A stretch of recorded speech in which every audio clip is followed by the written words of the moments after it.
Picture a building so big you could lose yourself inside it for a whole day. Not a stadium, not an airport, a single building. It sits in Chengdu, a city deep inside China, more than 1,000 kilometers from the nearest ocean.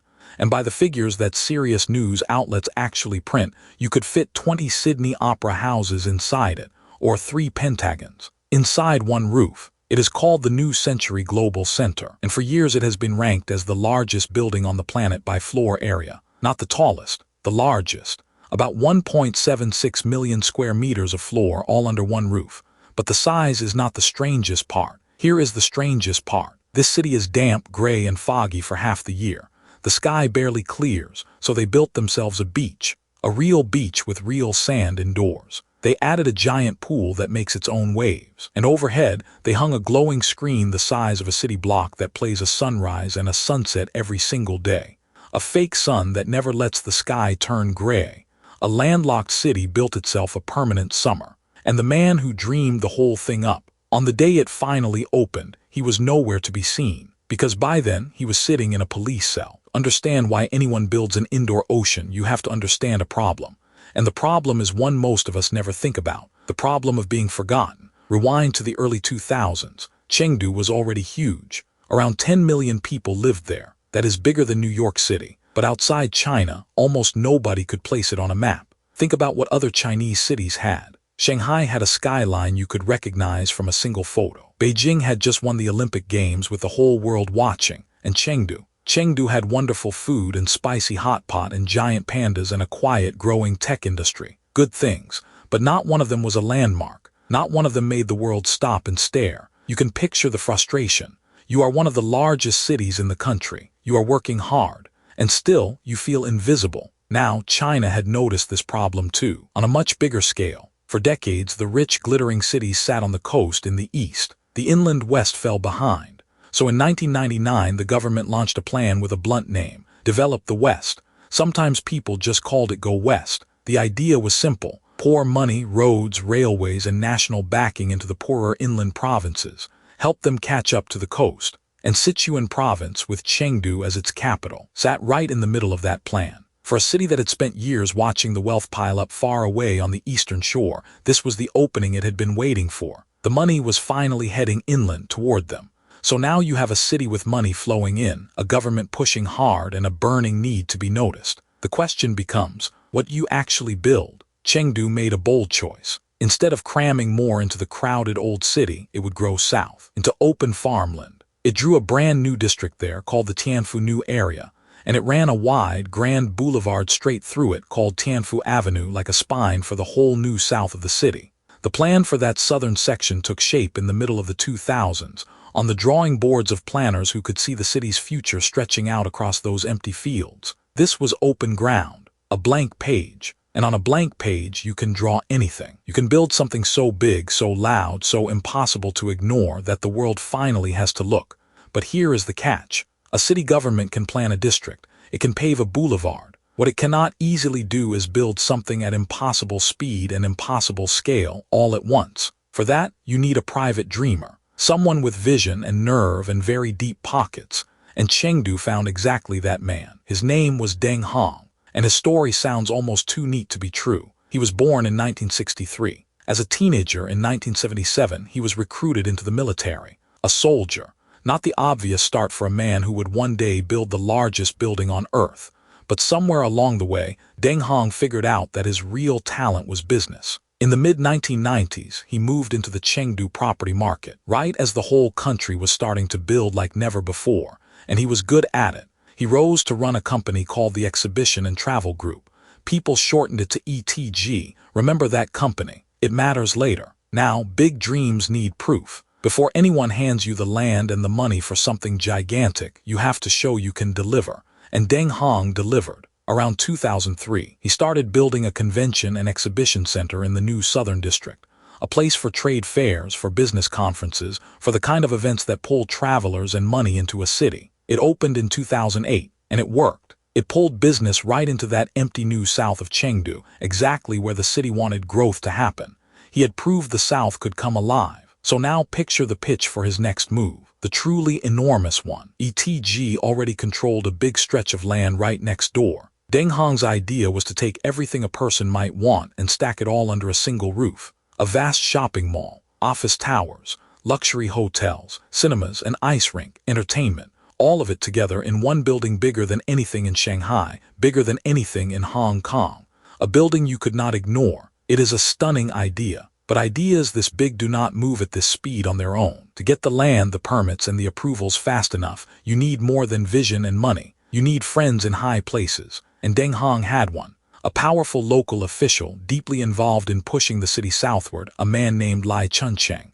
With the right relationship, land got assembled. Approvals moved. Doors opened that stay shut for ordinary developers. It was the kind of partnership that builds empires. The official who wanted the South to grow, and the developer who could make it grow, working hand in hand.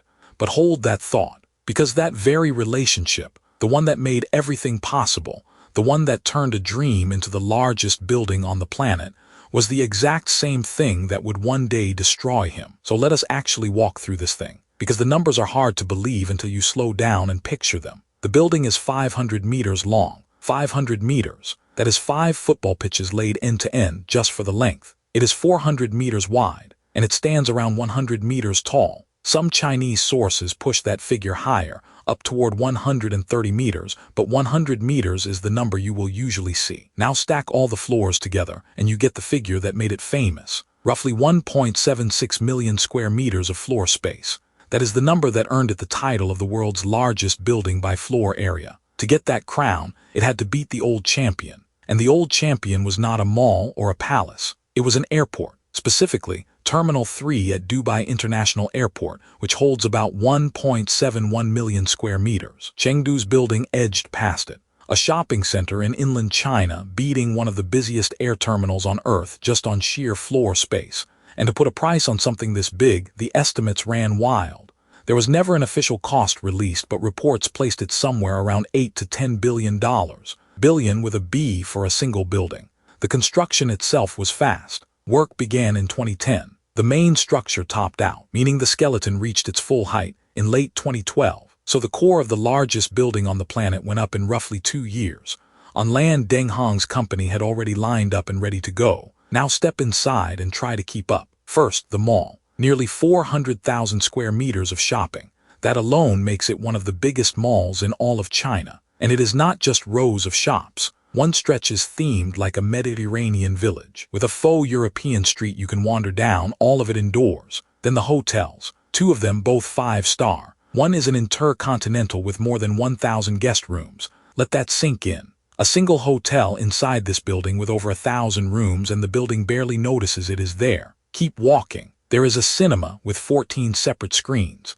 There is an ice rink full Olympic size where people skate in the middle of a subtropical city. And wrapping around the outside of all of this in the perimeter towers sits roughly 700,000 square meters of office space. Whole companies working inside the same structure where other people are shopping, sleeping, and skating. And here is something important to clear up, because people get it wrong all the time. The building was not designed by the famous architect Zaha Hadid. It was designed by a firm called Shenzhen Zhongshan Architects. Hadid did design a separate building nearby, an arts center, but that is a different project on a different plot. Keep them apart in your mind. The look of the place follows a single idea: the sea. The exterior has a rolling, undulating roof meant to suggest flying seagulls and rolling waves. There is a vast glass dome over the inner space, letting light spill down into the heart of the building. So you have the mall, the hotels, the cinema, the ice rink, the offices. Already, it is one of the strangest buildings ever raised. But none of that is the thing people travel across China to see. The strangest thing inside this building is not a shop, or a hotel, or a rink. It is an ocean. In the heart of the building, they built a beach. It is called Paradise Island, and it is a full indoor water park. Walk in, and there is real sand under your feet.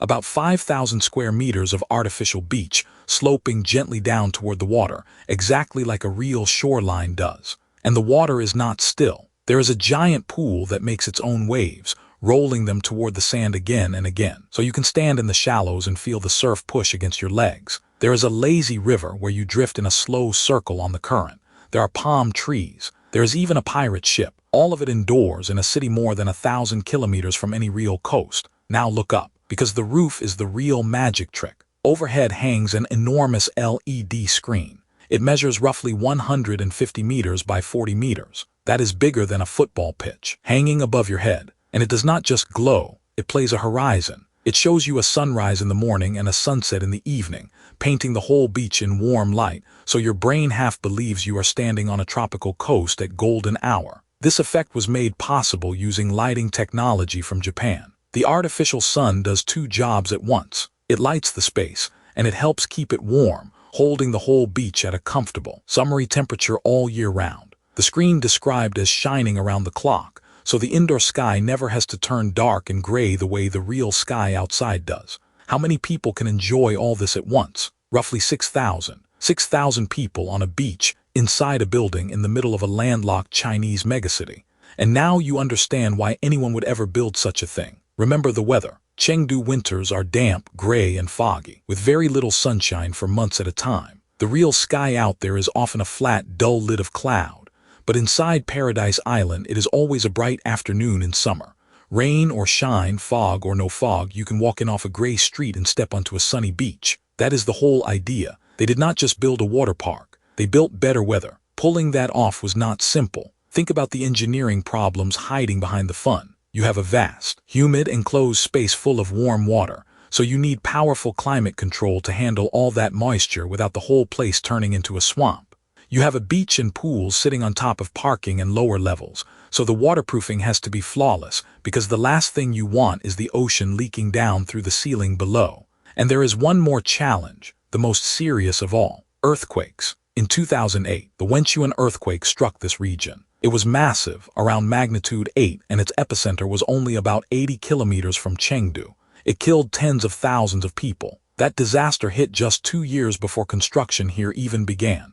So building something this enormous in this exact place meant the structure had to be designed to survive serious shaking. This was not a worry on paper. It was a memory still fresh in everyone's mind. And yet, despite all of it, the climate control, the waterproofing, the earthquake risk, this temple to permanent summer was finished. The doors were ready to open, right on schedule. But the man who had imagined every bit of it, the soldier turned billionaire who had pictured this beach in his mind for years, would not be standing here to see them open. On the 1st of July 2013, the New Century Global Center formally opened to the public.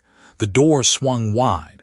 The full operation came together over the following weeks, with people often pointing to September of that year as the moment everything was truly up and running. The mall lit up. The cinema started its screenings. The ice rink opened. The hotels welcomed guests. And the ticketed water park, the beach with the artificial sun, began letting visitors in to feel the indoor surf. And the world noticed, which, remember, was the entire point. Almost overnight, this became an international story. The world's largest building finished in inland China. Major news outlets across the globe ran it. Coverage from CNN, from The Telegraph, from the South China Morning Post, from NPR, from architecture sites like Dezeen. Photos of the beach under the glowing screen spread everywhere. Chengdu, the city nobody abroad could place on a map, was suddenly the home of a world record. The plan to be noticed had worked completely. Getting there was easy too, on purpose. The building connects directly into the Chengdu Metro, the city's subway system, a station called Jincheng Plaza on the city's first metro line.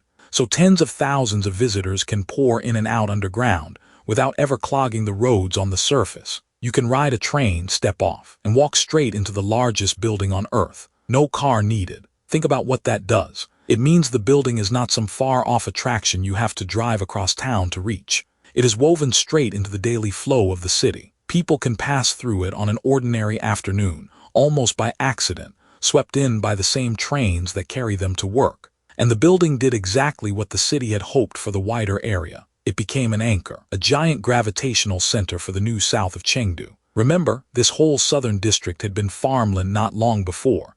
A landmark like this gave the empty fields a center of gravity, a reason for everything else to gather around. With this landmark planted along Tianfu Avenue, the whole Tianfu new area had a reason to fill in around it. Tech firms came. Regional headquarters came. Office towers rose along the boulevard. The empty farmland the city had bet on was turning into a real breathing district, and the global center sat right at its heart, pulling everything toward it. From the outside, it looked like a flawless success story. A city had a dream. A developer made it real. The world applauded. The new district bloomed. Ribbon cut, mission accomplished. But step behind that shining ribbon, just behind the cameras and the crowds and the headlines, and a very different story was already unfolding. A darker one. A story not about how big the building was, but about how it really got built. About the land deals, the favors, and the powerful friendships that made the impossible happen so fast. And in that story, people were already disappearing. Look closely at the opening day and you notice something missing. Someone, rather. Deng Hong was not there. The man who built the largest building on Earth did not attend the moment it opened, and the reason is stark. He had been detained. Back in late February of 2013, months before the doors opened, police had taken him into custody at the Chengdu airport. While the world celebrated his building, he was sitting in a cell. The accusations against him were serious. Illegal land transfers, tax evasion, loan fraud, and here is where it connects back to the building itself. There were allegations that the cheap, below market prices Deng had paid for this land were tied to bribes and favors. The very speed and scale that made the project a miracle may have been bought in ways that were not legal. To understand his fall, you have to follow the thread up. Remember the powerful official, Lai Chuncheng, the man who championed the push south. On the 5th of December, 2012, Lai Chuncheng was placed under investigation, and this was not an ordinary case. He became one of the very first senior officials to fall in a sweeping new campaign launched under China's leader, Xi Jinping, an anti-corruption campaign that would shake the whole country. Lai was also seen as an ally of an even bigger figure, the former security chief Zhu Yongkang, and Lai's downfall was read as an early sign of bigger ones to come. Lai Chuncheng's own story ended hard. He was convicted in October of 2015 and sentenced to 13 years in prison for bribery, abuse of power, and amassing wealth he could not explain, with bribes totaling around $6.3 million. Deng Hong's case moved more quietly out of the bright lights, but the link between the two men was clear, and there was a quieter casualty too. Remember that separate arts center, the one designed by Zaha Hadid, planned right next door, a museum, an exhibition hall, an 1,800-seat theater. That cultural project was part of the civic justification, part of the reason the land could be sold so cheaply for the public good. Yet it did not open alongside the global center the way it was meant to, and not everyone was cheering anyway. Even as the building made headlines, some people in China, on social media platforms like Weibo and beyond, asked a simple, awkward question. Did the country really need a building this colossal? Was this a triumph, or was it just too much? So you are left with a strange picture. A world record building standing tall and full of visitors, and behind it the developer who dreamed it gone, the official who enabled it gone, the arts center meant to justify it missing, which leaves one uneasy question hanging in the air. What happens to a world record building when the men who built it have been erased? Here is the surprising answer. Nothing stopped. Through all of it, the arrests, the investigations, the legal cloud hanging over everyone connected to the project, the building simply kept running. The shops kept trading, hotel guests kept checking in. The wave pool kept running its cycles, sunrise and sunset on the giant screen overhead. And think about why that mattered. To close a world record landmark, the proud centerpiece of the whole southward plan, would have been to admit the entire vision had failed. So the lights stayed on, the beach stayed open, but behind the scenes, the ownership of the building began to change hands. With its creator gone, the asset moved into state-linked control. For a time it was held by a group called the Yunnan Metropolitan Construction Investment Group, an entity tied to the state. Then, in 2019, came a big move. A large private property company called Sunac China agreed to buy a 51% stake, a controlling share, in the entity holding the New Century Global Center, along with other projects across southwest China. The deal was valued at around 15.3 billion yuan, bundling these southwest assets together. And here is where the timing turns cruel. That deal placed the world's largest building inside one of China's most heavily indebted property groups, right before the storm, because soon after, around 2021, China's vast property market tipped into a serious downturn. This was the era when the giant developer Evergrande began to collapse, and credit froze across the whole industry. Companies that had borrowed enormous sums to build suddenly could not borrow another cent. A landmark born from one man's grand ambition was now caught inside a much bigger financial crisis, one nobody had seen coming when the first sand was poured on that indoor beach. The very strategy that had raised it, build big and build fast, was the strategy now under threat across the whole country. And yet, through every twist, the building endures. Today, the New Century Global Center still operates. It still turns up in the rankings as the largest, or among the largest, buildings in the world by floor area. And the artificial sun still rises and sets over Paradise Island, still holding that beach at its permanent summer afternoon, no matter what is happening in the courts, the markets, or the world outside. So step back and take in the full shape of this story. A building that outlived the billionaire who dreamed it up. A building that outlived the powerful official who cleared its path. A building that outlived the very land deals and arrangements that made it possible in the first place. The men are gone. The money has changed hands again and again. The crisis came and went. And Chengdu still has its indoor ocean, still running, still bright, still full of people who walked in off a gray street to feel the warmth of a sun that isn't real. Think about what is really there tonight in the middle of Chengdu. A city more than 1,000 kilometers from any sea now has a beach. And that beach runs every single day of the year under a sun that never sets behind a real cloud, never goes dark, never lets the season turn. Outside, the fog rolls in. Inside, it is always summer. And the people who made it happen. Deng Hong's name is no longer attached to the building. He spent the better part of a decade dreaming into existence. Lai Chuncheng served his years. The campaign that swept them up moved on to bigger names. But the artificial coastline they left behind is still there, still warm, still full of strangers who will never know their story. The boulevard they drew through empty farmland, Tianfu Avenue, became the spine of a region that now holds more than 20 million people. And the glass dome of the largest building on Earth still glows above it all every night like a small captured piece of daylight that refuses to fade. The men who built it are long gone. The building still stands. So here is the thing worth sitting with. We tend to believe the people who make the great works are the point of them. But the concrete does not remember. The sand does not care. The fake sun rises again tomorrow for people who never asked who turned it on. What, in the end, actually outlasts us?